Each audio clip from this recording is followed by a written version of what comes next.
Udah. Bismillah.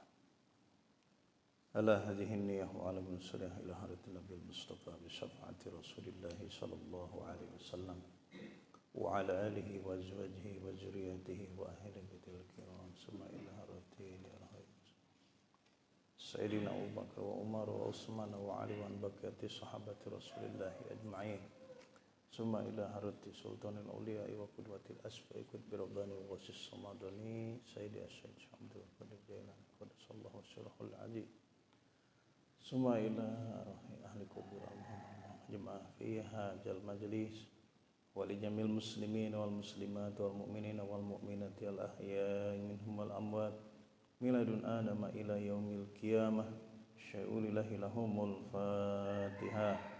أعوذ بالله من الشيطان الرجيم بسم الله الرحمن الرحيم الحمد لله رب العالمين الرحمن الرحيم مالك يوم الدين إياك نعبد وإياك نستعين اهدنا الصراط المستقيم صراط الذين أنعمت عليهم غير المغضوب عليهم ولا الضالين. Assalamualaikum warahmatullahi wabarakatuh. Alhamdulillahilladzi anzala sakinata fi qulubil mu'minin liyazdadu imanan ma'a imanihim. Ashhadu an la ilaha illallah wahdahu la syarikalah wa ashhadu anna Muhammadan abduhu wa rasuluhu la nabiyya ba'dah. Allahumma salli wa sallim ala sayyidina Muhammadin wa ala alihi wa ashabihi ajma'in amma ba'du. Faqala Rasulullah sallallahu alaihi wasallam man qala raditu billahi rabba wa bil islam bidina wa bi Muhammadin nabiyya wa rasula wajabat lahul jannah. Rasulullah sallallahu alaihi wasallam telah menyampaikan barang siapa orang yang berzikir, barang siapa orang yang membaca kalimat thayyibah raditu billahi rabba wa bil islam bidina wa bi Muhammadin nabiyya wa rasula wajabat lahul jannah, maka wajib baginya untuk masuk ke dalam surganya Allah Subhanahu wa taala. Bismillahirrahmanirrahim. Bismillahirrahmanirrahim. Asyhadu an la ilaha illallah wa asyhadu anna Muhammadar Rasulullah. Raditu billahi rabba bil islami dina wa bi Muhammadin nabiyya wa rasula. Rabbi zidni ilman nafi'a warzuqni fahma bi rahmatika ya arhamar rahimin. Alhamdulillah, puji dan syukur marilah kita panjatkan kehadirat Allah Subhanahu wa taala pada Ahad subuh pagi ini kita bisa bersama-sama kembali bersilaturahim bermuajah dalam kerangka kajian rutin Majelis Ta'lim Musallah Al-Mujahidin. Salawat dan salam semoga selalu tercurah keharibaan Nabi kita Nabi besar Muhammad sallallahu alaihi wasallam beserta keluarga, sahabat dan para pengikutnya hingga yaumil qiyamah. Mudah-mudahan dengan istiqomah kita di dalam menapaki jalan ibadah kepada Allah Subhanahu wa taala, berzikir mendekatkan diri kepada Allah Subhanahu wa taala, termasuk di antaranya dengan hadir ke majelis ta'lim untuk thalabul ilmi. Ini merupakan salah satu langkah kita di dalam menapaki jalan menuju ridho, rahmat, berkah serta surganya Allah Subhanahu wa taala. Baik, sebelum kita lanjut dengan membahas tafsir Al-Qur'an, tafsir Jalalain, sekarang sampai ke ayat yang berapa? 7. Oh, baru nyampe 7 ya? Kita baca terlebih dahulu, silahkan Al-Qur'annya dibagikan tuh. Biar sekalian nanti kita bahas sedikit tajwidnya, tapi sedikit aja ya tahsinnya. Karena kan kajiannya kajian tafsir. Kalau yang ada HP ada ininya boleh pakai HP juga. Ayat yang ketujuh, innal ladzina kafaru khatamallahu ala qulubihim. Udah itu bukannya udah ya? Sekarang 11.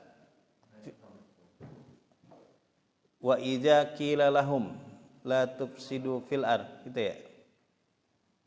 Benar ya Ustaz? Isma'u wa qarriru zaidan. Dengarkan dan ikutin. Kita baca dari ayat 10 ya. Isma'u wa qarrir. Dengarkan dan ikuti. A'udzu billahi minasy syaithanir rajim.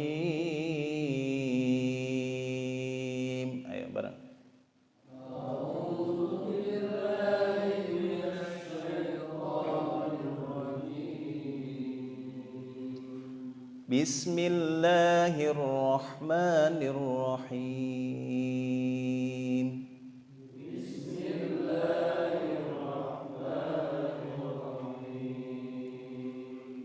Fi qulubihim maradun fazadahumullahu marada.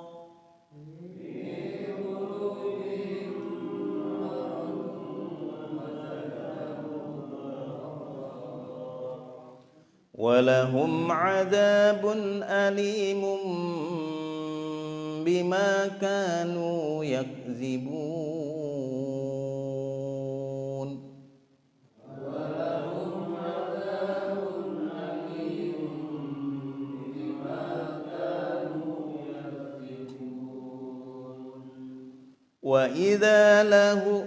وَإِذَا قِيلَ لَهُمْ لَا تُفْسِدُوا فِي الْأَرْضِ قَالُوا إِنَّمَا نَحْنُ مُصْلِحُونَ.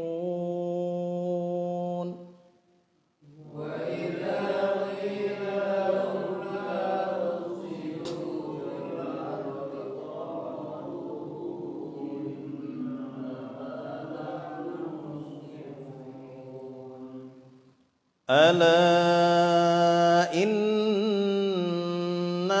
humul mufsiduna walakin la yash'urun.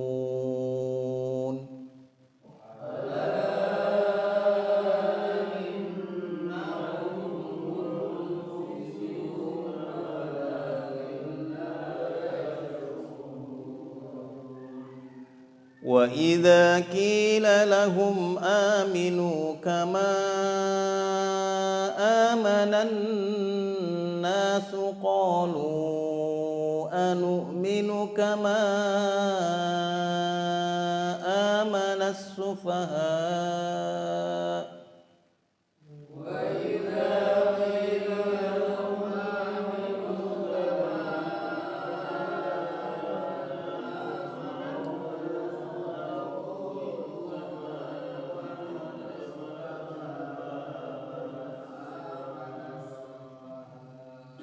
Ala innahum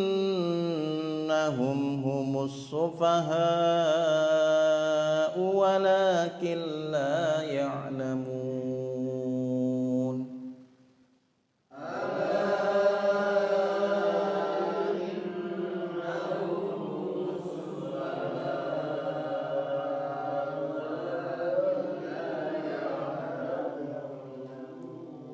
Sadaqallahul azim. Coba lihat di ayat yang ke-11, ayat ke-10, maaf. Di situ ada lafaz walahum azabun alimum bima kanu yakzibun. Alimum ya. Kalau dilanjutkan atau diwasal tuh alimun, tanwin bertemu dengan huruf ba, itu disebutnya iklab atau termasuk ke hukum tajwid iklab nun mati atau tanwin. Iklab ini hurufnya cuma satu, yaitu ba. Ya, melebur suara huruf ba menjadi huruf mim. Ya, huruf tanwinnya harusnya alimun menjadi alimum, menjadi huruf mim serta digunnah. Maka besok kalau ketemu iklab huruf ba kemudian sebelumnya ditanwin atau disukun, maka wajib digunnah dan dikeluarkan bunyi mimnya. Walahum azabun alimum bima kanu yakzibun. Baik, sekarang kita bahas maknanya atau tafsirnya. A'udzubillahi minasyaitonirrajim.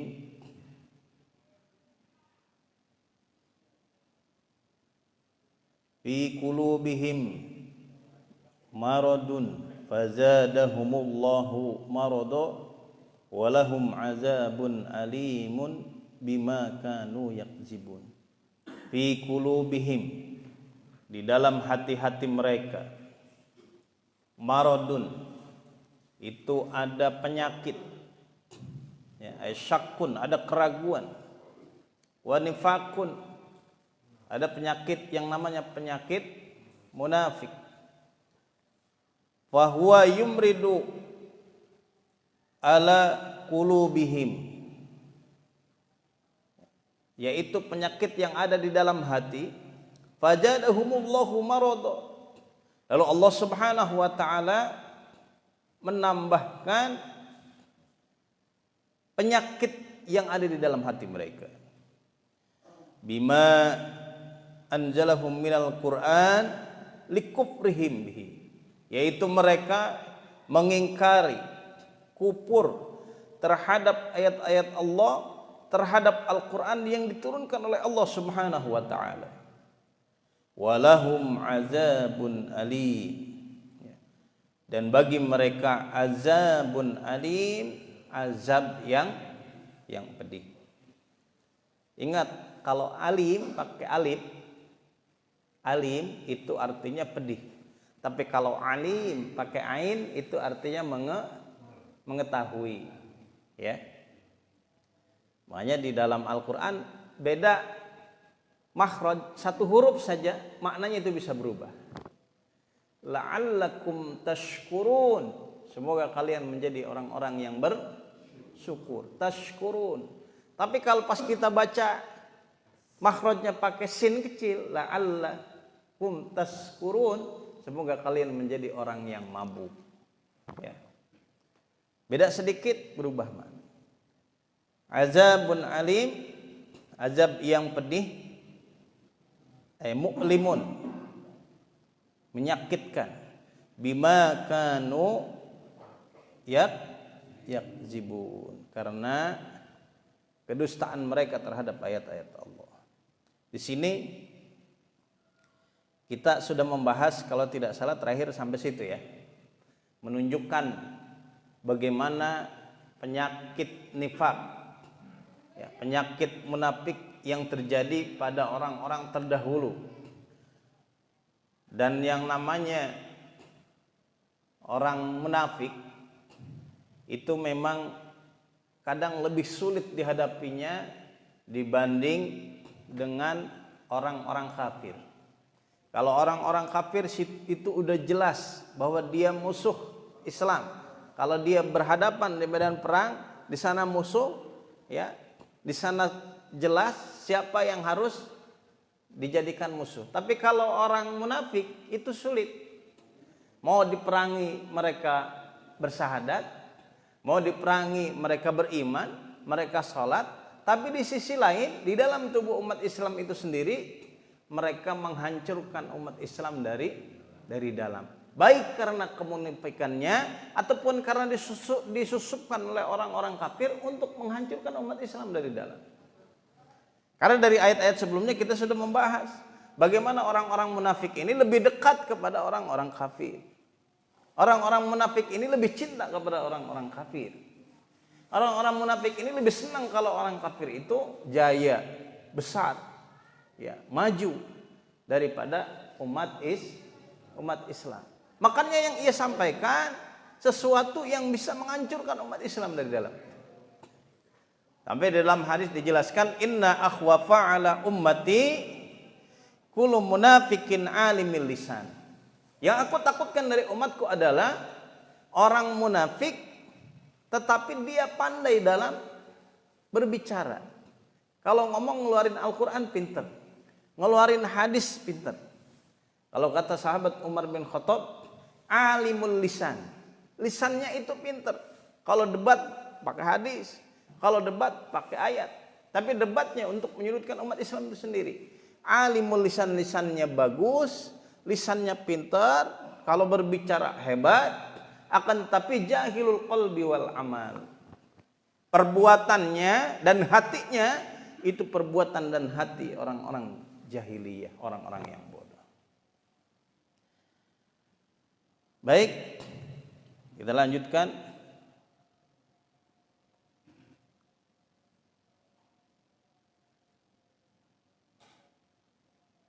Kemudian dikatakan wa idza qila lahum, dan tatkala dikatakan kepada mereka orang-orang munafik itu, haula'i la tufsidu fil ard, janganlah kalian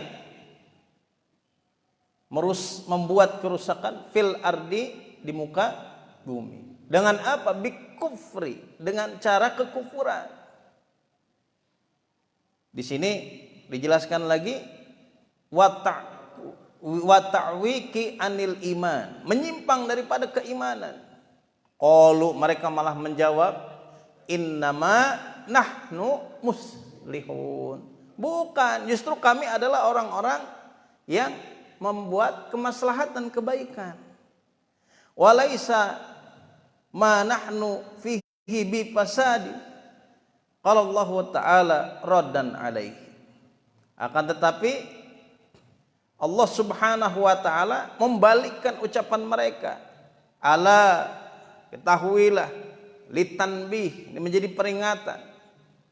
Innahum, sesungguhnya mereka, humul mufsidun, adalah orang-orang yang berbuat kerusakan di muka bumi. Walakin la yash'urun, akan tetapi mereka tidak menyadarinya. Bizalik, dengan hal itu, dengan hal yang mereka lakukan itu. Kenapa orang-orang kafir ini bisa membuat kerusakan? Kenapa orang-orang kafir ini bisa merusak tatanan kehidupan? Ya, atau orang-orang munafik ini? Karena apa yang mereka ucapkan, apa yang mereka lakukan itu bertentangan dengan ayat-ayat Allah, bertentangan dengan syariat agama, bertentangan dengan hukum agama. Apa yang diharamkan oleh agama mereka halalkan, apa yang dilarang oleh agama mau mereka legalkan. Sebagai contoh, ya begitu keras dalam Al-Quran,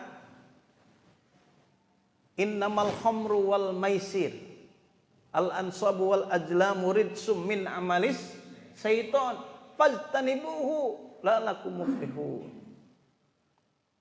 Yang namanya khamr, miras, narkotik, obat-obatan terlarang, kemudian berkurban untuk berhala, wal azlam, mengguni nasib dengan anak panah atau meramal, ridsun, itu perbuatan yang najis, perbuatan yang keji, perbuatan maksiat, perbuatan dosa, min amalis syaiton. Bahkan dijelaskan itu adalah perbuatan setan. Fajtanibu, jauhi itu, maka kita akan mendapatkan kemenangan, keberuntungan, kebahagiaan, keselamatan. Ya, itu jelas. Sampai-sampai dalam hadis itu, la tusallimu ala sarabatil khamri, jangan kalian mengucapkan salam kepada orang yang meminum miras. Wala tusallu, jangan kalian menyolatkannya ijamatu, apabila mereka mati. Jangan mengunjunginya kalau dia sakit. Itu sebagai bentuk sanksi sosial dalam Islam.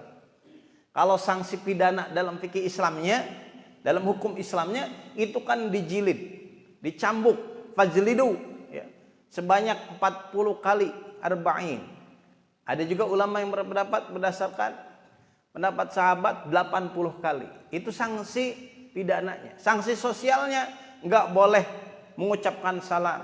Kalau sakit jangan dikunjungi. Kalau mati jangan disolatkan. Kenapa? Karena orang-orang yang meminum minuman keras, khamar, miras, atau mengkonsumsi narkotik dan obat-obatan terlarang, itu sesuatu yang memabukkan, ka'abidil wasan, sesungguhnya mereka sama seperti penyembah berhala. Idza mata, kalau dia mati, sedangkan fi batnihi, itu di dalam perutnya masih ada yang namanya khamar, ya, biasanya apa tuh, overdosis atau apa, ya, oplosan tuh, udah apa namanya, udah kelewat, bukan mabuk lagi, udah mati. Maka dalam hadis itu dijelaskan, maka matinya sama seperti mati jahiliyah. Nauzubillah. Udah jelas keharamannya dalam Al-Quran, udah dijelaskan bahayanya di dalam hadis. Bahkan dilaknat oleh Allah Subhanahu wa ta'ala khamr. Bahkan bukan hanya khamrnya, wasyaribaha, orang yang meminumnya, orang yang memproduksinya, orang yang menyuruh memproduksinya, orang yang membawanya, orang yang minta dibawakannya, orang yang menuangkan dan orang yang minta dituangkan, orang yang menjual, orang yang membeli, orang yang mengambil keuntungan dari penjualan, dari produksi, dari investasi minuman keras, itu semuanya mendapatkan laknat dari Allah Subhanahu wa ta'ala. Dan ayat Allah ini termasuk tanda-tanda orang munafik. Jadi yang dulu dijelaskan, salah satu tokohnya sering saya sampaikan, Abdullah bin Ubay bin Salul, tokoh munafik yang terkenal banget, ya. Dari dulu sampai sekarang orang munafik itu sifatnya sama, tidak akan berubah. Dari dulu sampai sekarang orang-orang kafir itu juga sama, ya, tidak akan berubah. Mereka tidak akan senang, tidak akan ridho kepada umat Islam sebelum kita mengikutinya. Dan ayat Allah, hadis yang telah disampaikan oleh Rasulullah Shallallahu Alaihi Wasallam, dijelaskan, diterangkan oleh para ulama, tidak pernah berlaku surut. Paham ya? Misalkan nih Homer ini nanti mah tahun 2020 menjadi legal, nggak apa-apa dijual belikan, ya, campur sama jamu nggak apa-apa. Oh, nggak bisa. Hatta yaumil qiyamah, sampai dengan hari kiamat tetap haram, nggak bisa berubah. Maka jangan sekali-kali menghalalkan, meminum, mengkonsumsi, apalagi melegalkan, membolehkan. Ya. Kalau ada yang melakukan itu, kita umat Islam jangan diam saja. Umat Islam harus menyampaikan, ya Pak, ketidaksetujuannya, ketidakridoannya. Kalau ada yang melakukan itu, ini memang orang-orang nifak, orang-orang munafik itu kadang mereka lebih dekat kepada orang-orang kafir, lebih senang dekat kepada orang-orang kafir. Padahal di dalam Al-Quran surat Al-Imran ayat 118, ya ayyuhallazina amanu la tattakhidhu bitanatan min dunikum. Wahai orang-orang yang beriman, jangan kalian menjadikan, ya, teman dekat dari min dunikum, golongan bukan golongan kalian, orang-orang kafir.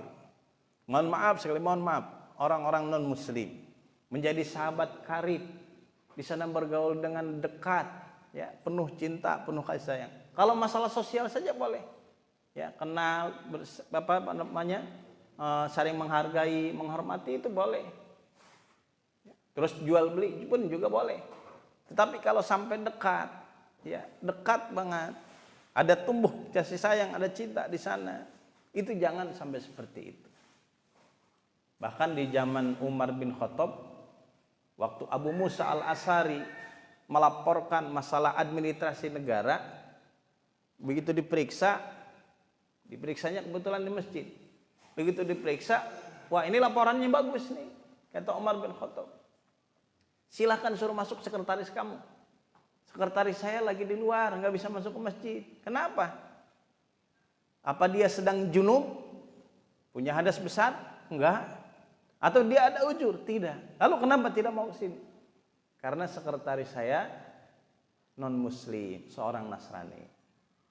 Kemudian Umar bin Khattab menghardik, memarahi Abu Musa al-Asy'ari. Disuruh diganti itu sekretaris.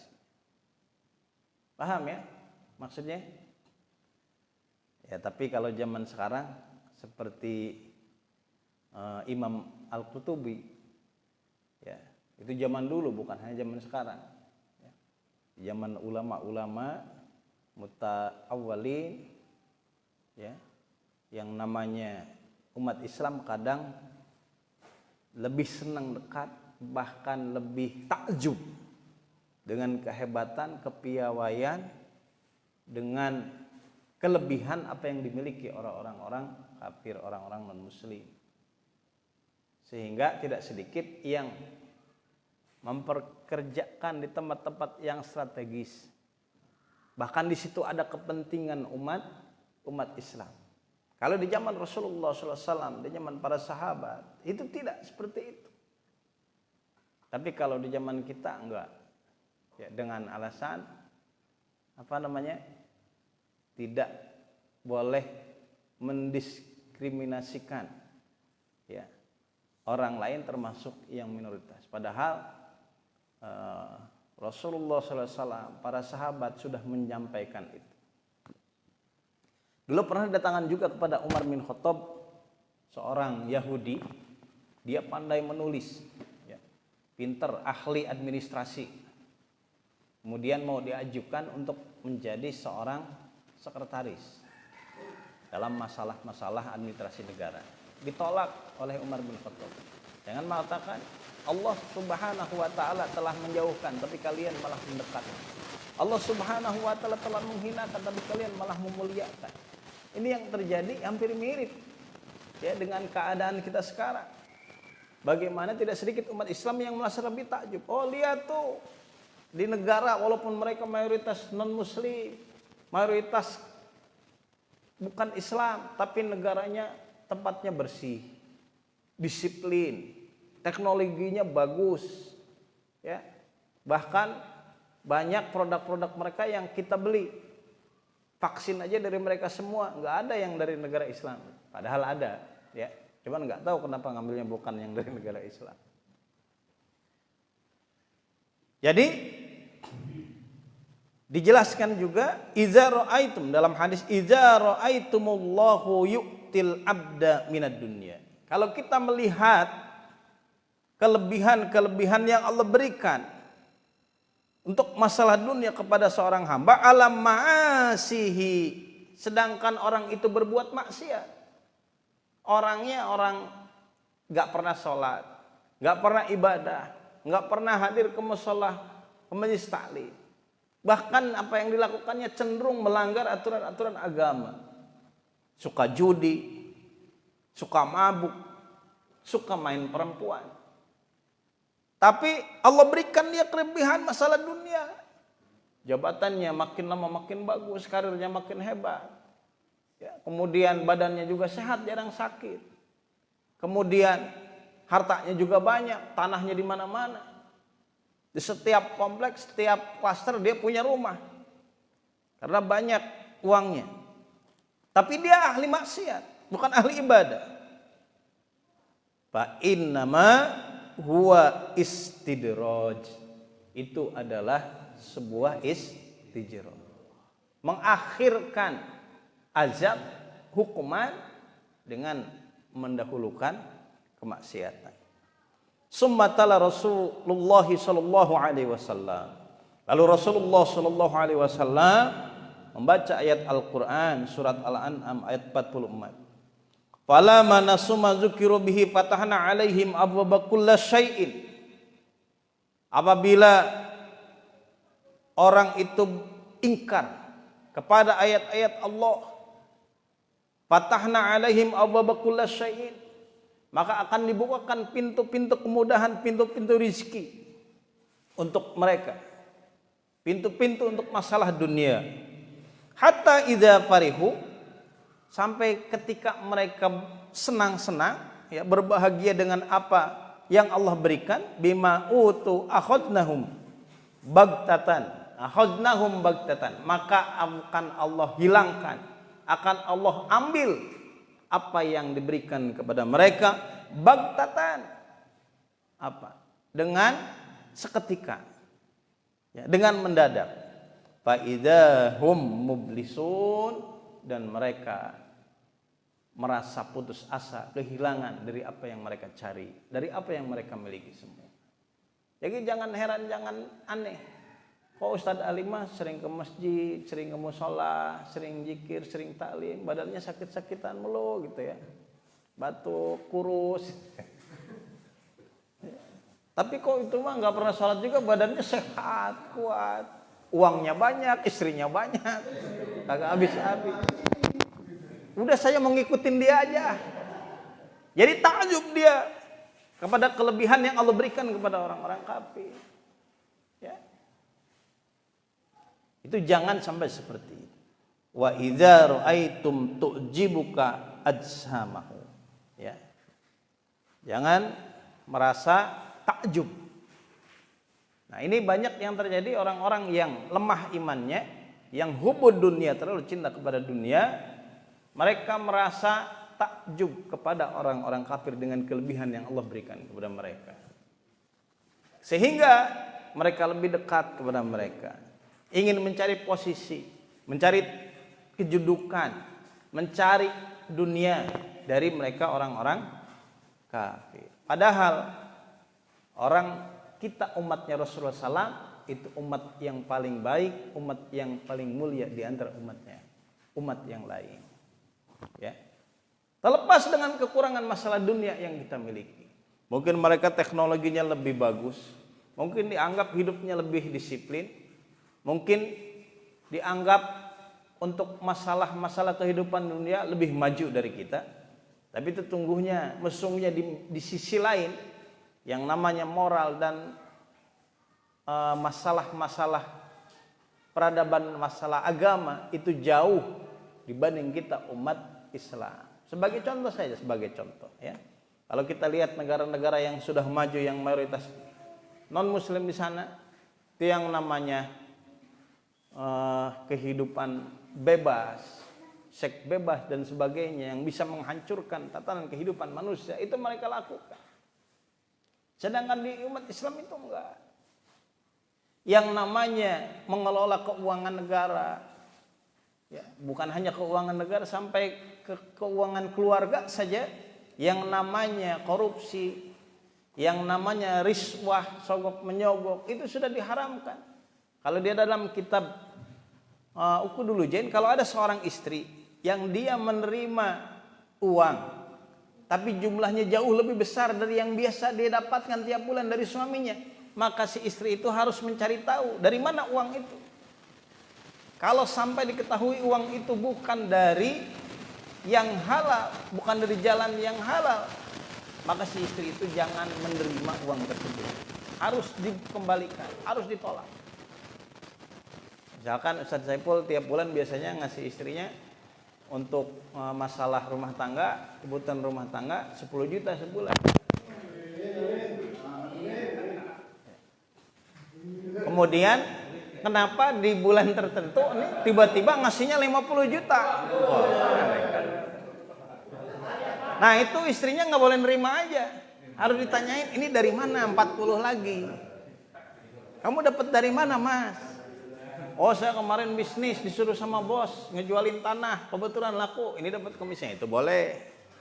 Tapi kalau dia dari jalan yang tidak diridhoi Allah, artinya jalan yang dilarang oleh agama, korupsi, ya, ngejual barang tanpa diketahui sama perusahaannya atau sebagainya, itu haram. Si istri harus mengembalikannya, menjaga dirinya, anak-anaknya dari harta yang dicari dengan ikhtiar yang salah.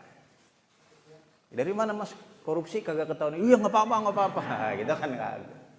Malah yang kagak korupsi aja malah disuruh korupsi. Udah no, tetangga kita aja bawahan kamu itu hartanya banyak, rumahnya banyak, kendaraannya banyak. Kamu yang atasannya belum dapat apa-apa sampai sekarang. Apa kayak embat ambil gitu yang bisa. Gitu. Ya. Jadi dikata Umar bin Khattab, mereka orang-orang kafir itu menghalalkan suap, menghalalkan riswah, sedangkan kita umat Islam itu mengharamkannya. Jadi aku tidak mau mengambil bendahara, sekretaris di sebuah negara, suatu tempat yang di sana ada kepentingan umat diberikan kepada mereka. Ya. Dengan alasan apapun. Oh ini kan walaupun dia non muslim tapi dia disiplin, prestasinya bagus. Justru yang membongkar korupsi atau yang menangkap larinya koruptor itu dia, bukan orang lain walaupun dia agamanya non muslim. Jadi kita umat Islam harus mendukungnya. Nah, itu. Padahal di zaman sahabat, di zaman Rasulullah SAW tidak seperti itu. Itu bukan mendiskriminasikan, kita bukan. Tapi kita sedang menjelaskan, sedang membahas bagaimana Islam, bagaimana Rasulullah SAW, bagaimana para sahabat ya menyikapi hal-hal tersebut. Kemudian wa idza qila lahum aminu kama amanas sufaha. Wa idza qila lahum, dan tatkala dikatakan lahum kepada mereka, aminu berimanlah kalian, kama amanas sufaha, ya, seperti berimannya kama amanan nasu, kama amanan nasu, seperti berimannya manusia, ay ashabun nabi, yaitu sahabat-sahabat Rasulullah Sallallahu Alaihi Wasallam atau orang-orang yang beriman di zaman Rasulullah Sallallahu Alaihi Wasallam. Qalu, mereka malah mengatakan, anu minu kama amanas sufaha, apakah kami akan beriman ya, seperti orang-orang yang bodoh, sufaha, ay al jahilu, yaitu orang-orang yang jahil, la naf'alu kafi'lihim, tidak berbuat atau melakukan sama seperti mereka. Qala ta'ala raddan alaihim, lalu Allah Subhanahu wa taala membalikkan perkataan mereka, pernyataan mereka yang menganggap orang-orang yang beriman itu, sahabat-sahabat Rasulullah SAW itu, umat Islam itu orang yang bodoh, dibantah oleh Allah Subhanahu wa taala, dibalikkan oleh Allah Subhanahu wa taala, ala innahum humul mufsiduna walakin la ya'lamun. Ala ketahuilah, innahum sesungguhnya mereka, humus sufaha, mereka lah orang-orang yang bodoh itu, walakin la ya'lamun, tapi mereka tidak mengetahui. Bodoh orang Islam itu. Kalau kita mah bebas, miras bisa kita minum, narkoba bisa kita makan, yang namanya seks kita bebas sama siapa aja, selagi suka sama suka kagak ada masalah gitu ya, enak. Bahkan harta kita banyak, dunia kita banyak, tapi orang Islam apa coba, orang yang beriman apa coba, semuanya serba terbatas, ini nggak boleh, itu nggak boleh, ini haram, itu haram. Kapan mau majunya, kan gitulah bahasa kita ini. Kami itu bukan orang yang bodoh. Justru kata Allah, ala innahum humul sufahu walakin la ya'lamun. Mereka lah orang yang bodoh itu. Wa idza laku, dan tatkala mereka bertemu, ya asluhu, ya aslinya mereka, tatkala mereka lakiu, bertemu, di sini khuzifatid dhammah lil istiqol, dengan menghilangkan domah karena sebab berat, summal ya dan ya li iltiqo iha sakinatan, bertemunya dua huruf yang disukun ma'al wawu dan wawu, maka yang lapadznya aslinya, maksudnya lapadznya tadinya lakiu berubah menjadi laku, ya. Huruf ya-nya dibuang dan kasrohnya diganti menjadi huruf dhamma, menjadi sakal dhamma. Wa idza laqul ladzina amanu dan tatkala mereka bertemu dengan orang-orang yang beriman, qalu amanna, mereka mengatakan kami beriman. Wa idza khalau, dan tatkala mereka berpisah, minhum raja'u, berpisah dari orang-orang yang beriman, raja'u, kembali kepada ila sayatinihim, kepada pemimpin-pemimpin mereka, kepada setan-setan mereka, kepada teman-teman mereka dari karangan kafir, ya, pelindung mereka, ru'asaihim, ya, pemimpin-pemimpin mereka.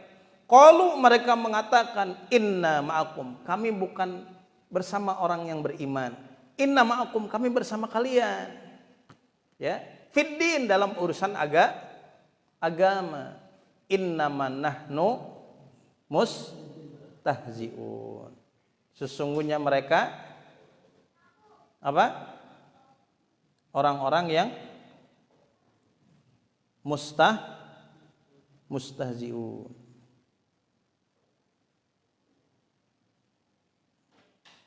Bizharil iman, dengan menampakkan keimanan.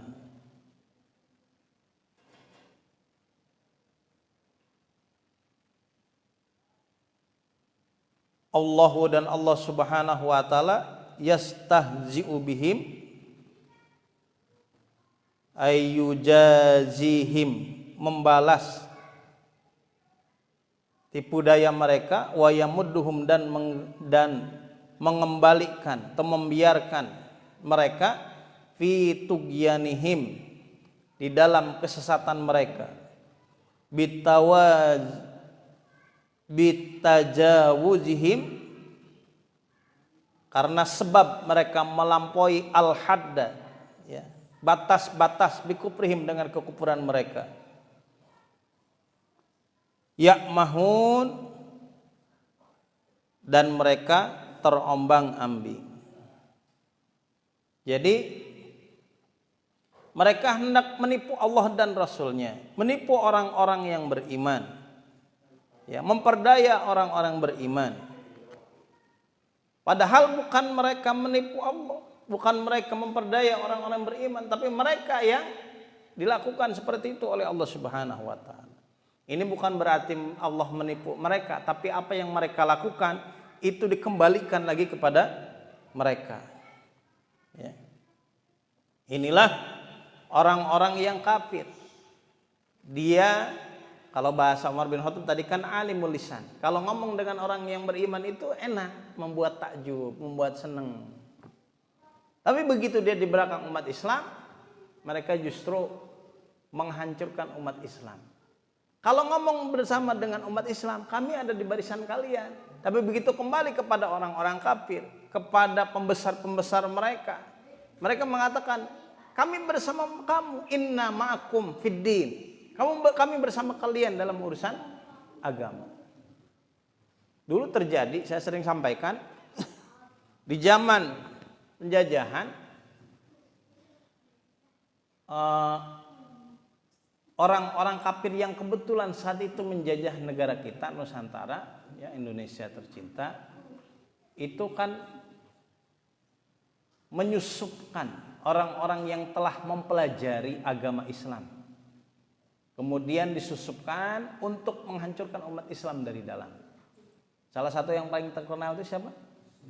Sunuk Fajroni, itu yang sudah belajar ke Mekah. Kemudian dia belajar Al-Quran, dia belajar hadis. Alimul lisan, lisannya itu lisan orang yang alim. Hadisnya pinter, Al-Qurannya pinter, bahasa Arabnya pinter, belajarnya ke Mekah. Kalau kita kan belajarnya paling kemana? Masih daerah Cilengsi, masih daerah Bogor, masih daerah Jawa, ya. Paling hebat banget.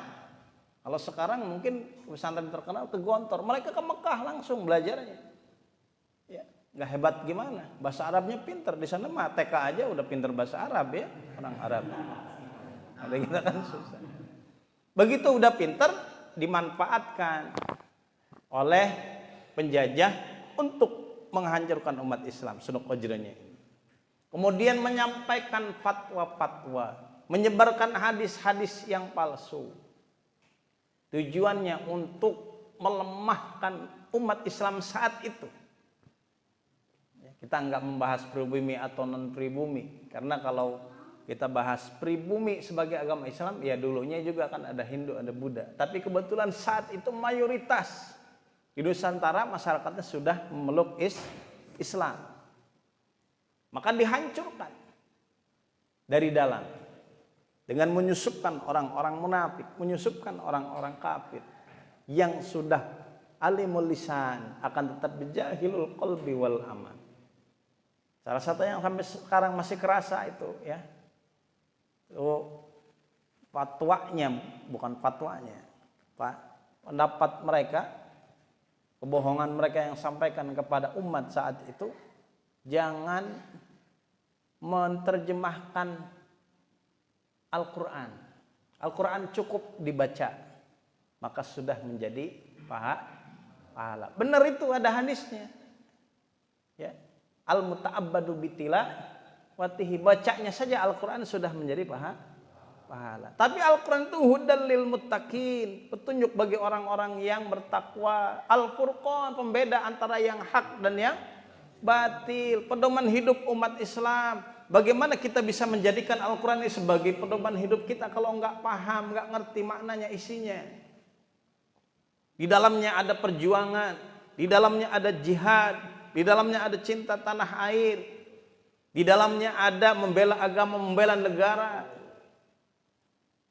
Maka kalau sampai dibahas ayat-ayat itu oleh para ulama, oleh umat Islam saat itu, cepat sekali umat Islam merdekanya, enggak mungkin dijajah sampai 350 tahun. Makanya dijauhkan dari Al-Quran. Bacanya boleh, tapi memahami maknanya jangan. Zikir boleh, tapi kalau berbicara masalah keumatan, kemajuan umat Islam, jangan. Kalau politik jangan tuh, jauhkan tuh, karena dunia itu bangkai bagi umat Islam. Tapi kalau masalah ibadah saja itu boleh. Sampai saat ini masih kerasa orang yang ustadz yang ngajarin Al-Quran, tafsir, itu udah dicap, oh itu bukan dari kalangan kita, itu mah Wahabi itu pasti itu. Padahal enggak. Ya, mau siapa saja. Mau dari Muhammadiyah, mau dari Nahdlatul Ulama, mau dari apa lagi? Persis, Tarbiyah, Salafi. Itu semuanya ya harus membahas, mempelajari, memahami Al-Qur'an. Bukan menafsirkan, kita sudah membaca tafsir, tinggal menjelaskan lagi kepada jemaah. Makanya tabu itu. Ya.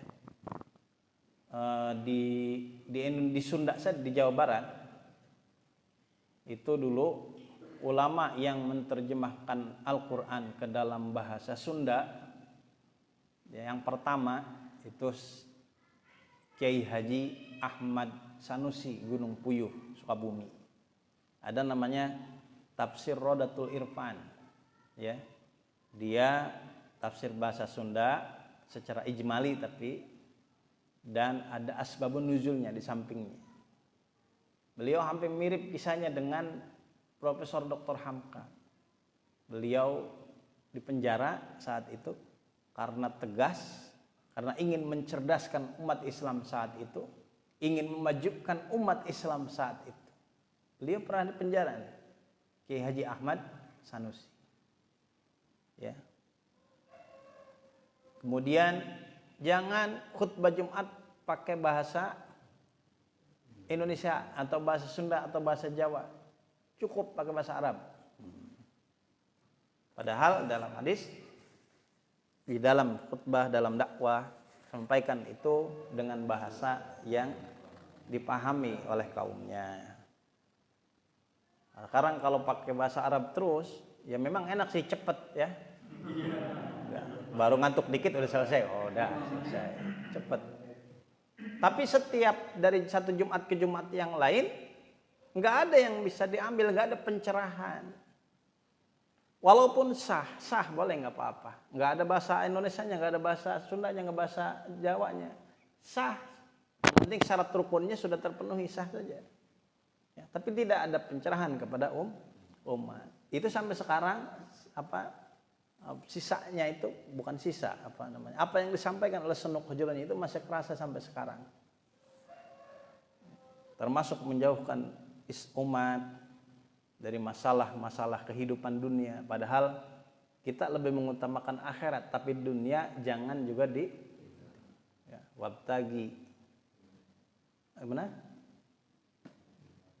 Ima ataqallahu daral akhirah wala tansa nasibaka minad dunya. Cari kehidupan akhirat, tapi jangan lupa kehidupan kita di dunia.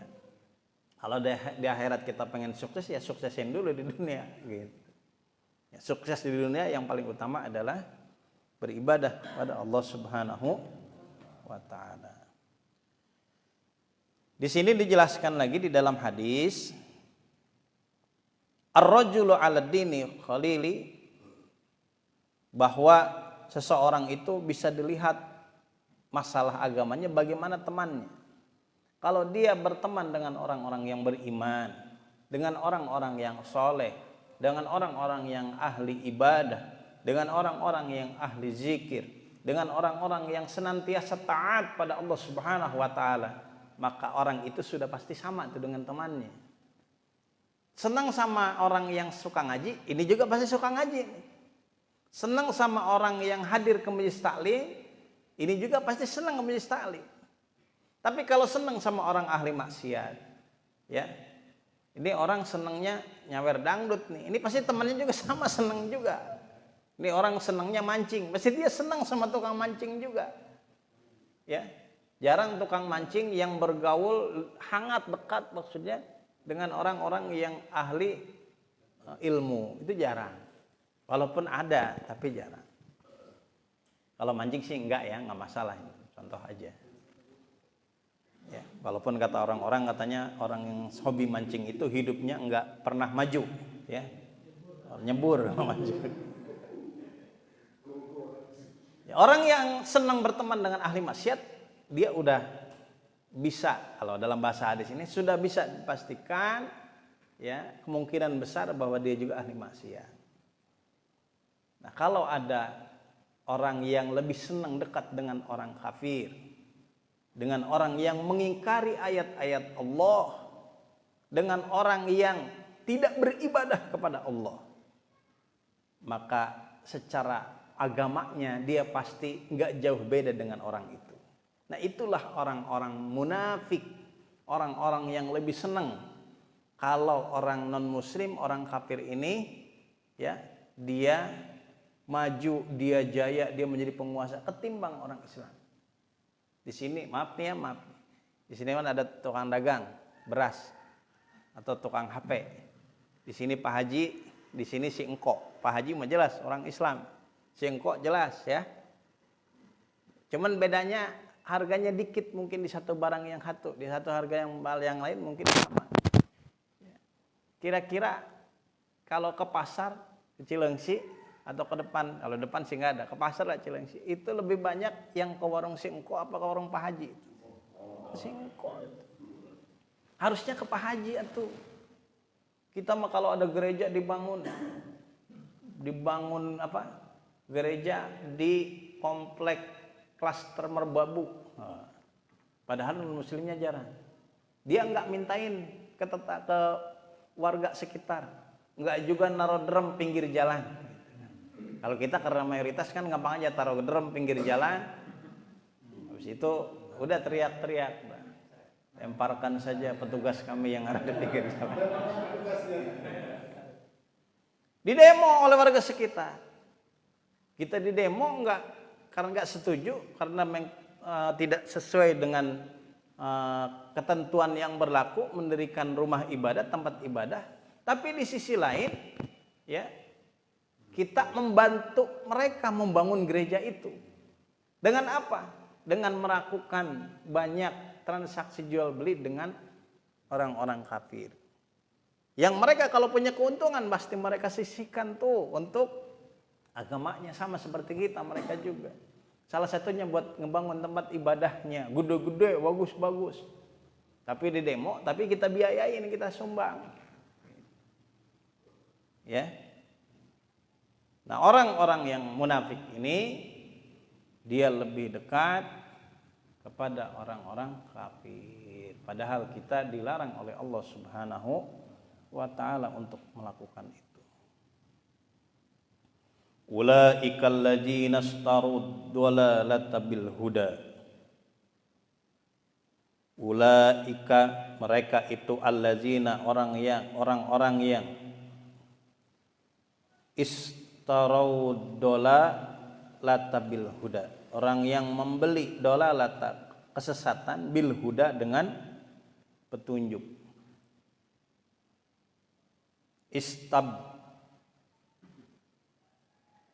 Istabdalu bihi, maksudnya menukar antara petunjuk dengan kesesatan. Dia lebih senang hidupnya sesat, ya, itu yang mereka pilih ketimbang petunjuk hidayah dari Allah Subhanahu wa ta'ala.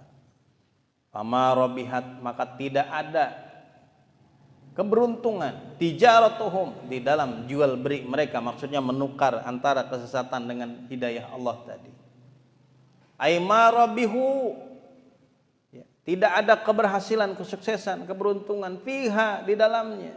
Bal khasiru, akan tetapi yang ada adalah kerugian. Apa kerugiannya? Al-masir ilan nar, al-masiru ilan nar, mereka akan dikembalikan ilan nar, ke dalam api neraka. Al-mu'abbadi alaihim, dan mereka kekal di dalam neraka. Wa ma kanu muhtadin, dan tidak ada hidayah, petunjuk bagi mereka. Fima fa'alu, dari apa yang mereka lakukan, dari apa yang mereka kerjakan, dengan memilih kesesatan dibanding dengan hidayah ataupun petunjuk Allah Subhanahu wa ta'ala. Jadi kalau bahasa ininya apa? Hidup itu ada pilihan. Di dalam Al-Quran juga kan sama.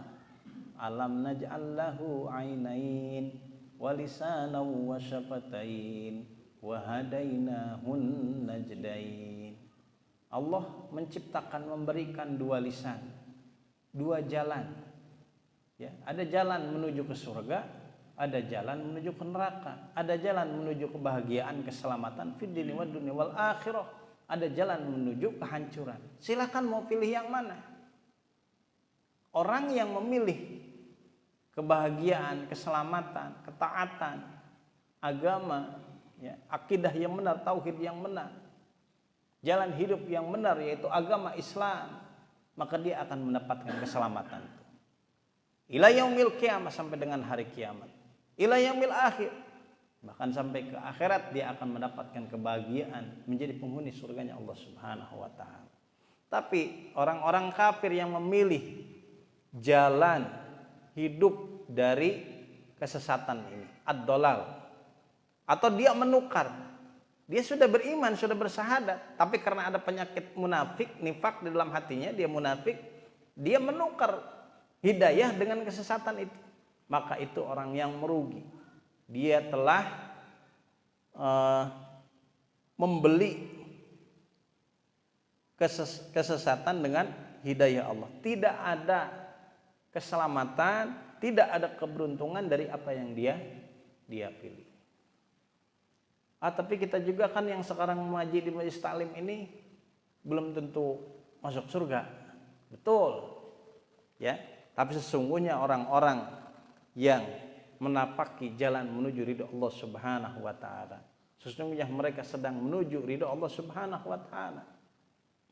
Orang yang berusaha, ya, untuk beramal soleh, sesungguhnya dia sedang menjalani kehidupannya sebagai hamba-hamba Allah yang Allah takdirkan menjadi orang-orang yang soleh. Orang yang menapiki jalan menuju surganya Allah dengan beribadah kepada Allah, sesungguhnya dia sedang menuju surganya Allah Subhanahu wa taala. Jadi nggak usah khawatir, ya. Nggak usah khawatir. Kalau kita nggak masuk surga, apalagi orang yang kagak ibadah, kagak ngaji, udah pasti jelas kagak masuk surga. Kita masih mending, ada belum tentunya, ya. Dan peluangnya lebih besar. Dengan ridho rahmat Allah, dengan kasih sayang Allah, insya Allah kita semua menjadi penghuni surganya Allah Subhanahu wa taala. Walaupun kita sadar bahwa kita bukan orang yang baik, tapi kita berusaha menjadi orang yang baik. Kita bukan orang yang ikhlas, kita berusaha menjadi orang yang ikhlas.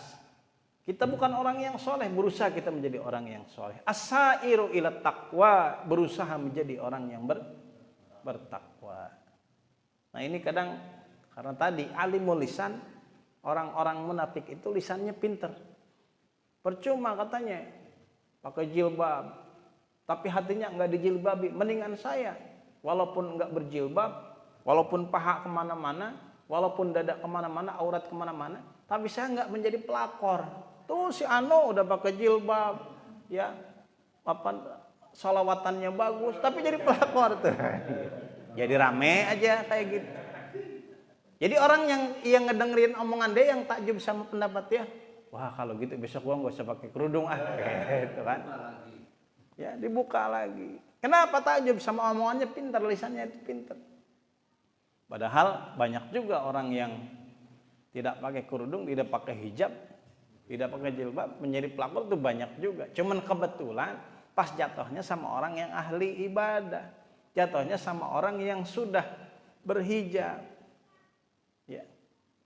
Dan kalau menurut hukum agama, kalau itu dinikahin sebenarnya nikah dapat istri 2, udah nggak jadi pelakor, nggak ada pelakor dalam Islam tuh ya. Kalau dinikahin, ya. Misalkan Ustadz Ali nih, ya, tapi langsung nikah. Jangan kalau selingkuh salah, dosa jelas. Selingkuh dosa. Kalau nikah itu boleh. Ya, poligami itu boleh. Dan bukan pelakor, ya. Kalau kita kan bahasanya kayaknya ini banget ya, kejem banget ya. Hukuman sosialnya, sanksi sosialnya kejem banget. Si suaminya disalahin, si perempuannya disalahin, ya salah kalau dia selingkuh. Tapi kalau dia nikah itu boleh. Tapi enggak disetujui Ustaz sama istri pertamanya. Gitu. Setahu saya dalam fikih tidak ada syarat untuk nikah itu diketahui sama istri. Enggak ada. Tapi bukan berarti ngajarin ini, bukan berarti ngajarin boleh nikah tanpa ada konsekuensi. Kita harus ingat juga nih kira-kira kalau ketahuan berantakan kan nih hancur.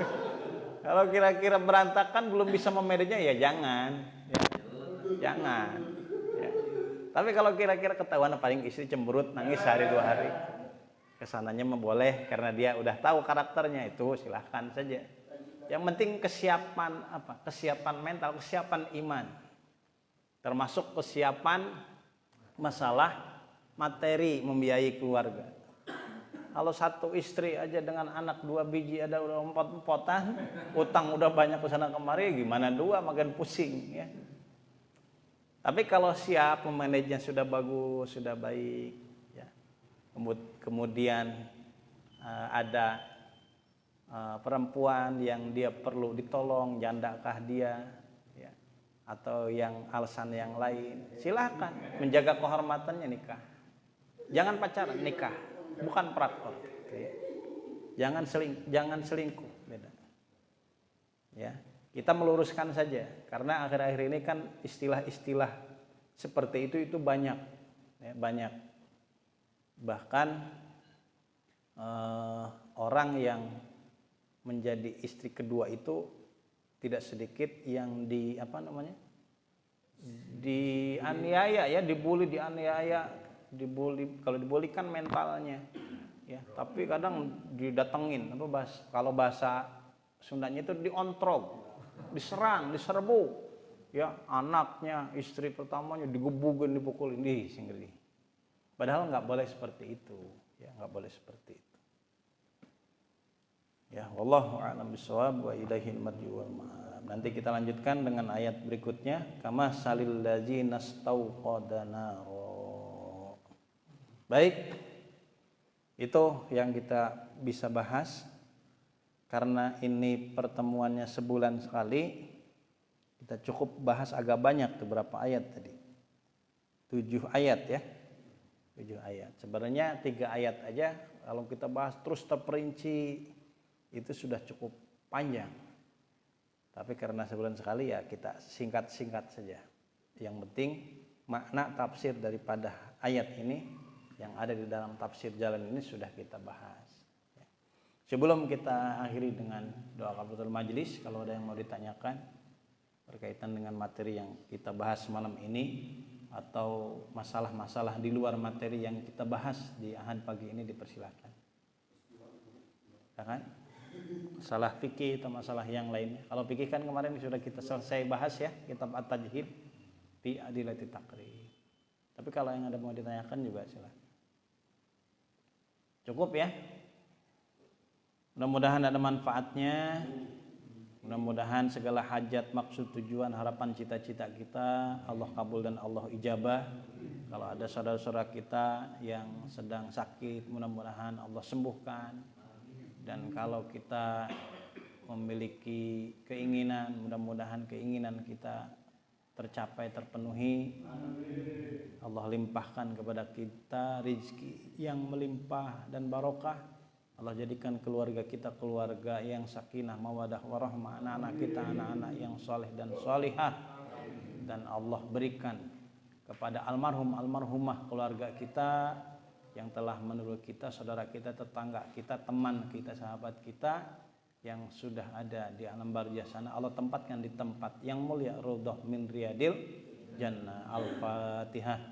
A'udzubillahi minasyaitonirrajim. Bismillahirrahmanirrahim. Alhamdulillahi rabbil alamin. Arrahmanir rahim. Maliki yaumiddin. Iyyaka na'budu wa iyyaka nasta'in. Ihdinas siratal mustaqim. Siratal ladzina an'amta 'alaihim ghairil maghdubi 'alaihim waladdallin. Amin. Alhamdulillahirabbil alamin. Subhanaka Allahumma bihamdika asyhadu an la ilaha illa anta astaghfiruka wa atubu ilaik. Hadanallahu wa iyyakum ajmain. Nasrun minallah wa fathun qarib. Assalamualaikum warahmatullahi wabarakatuh.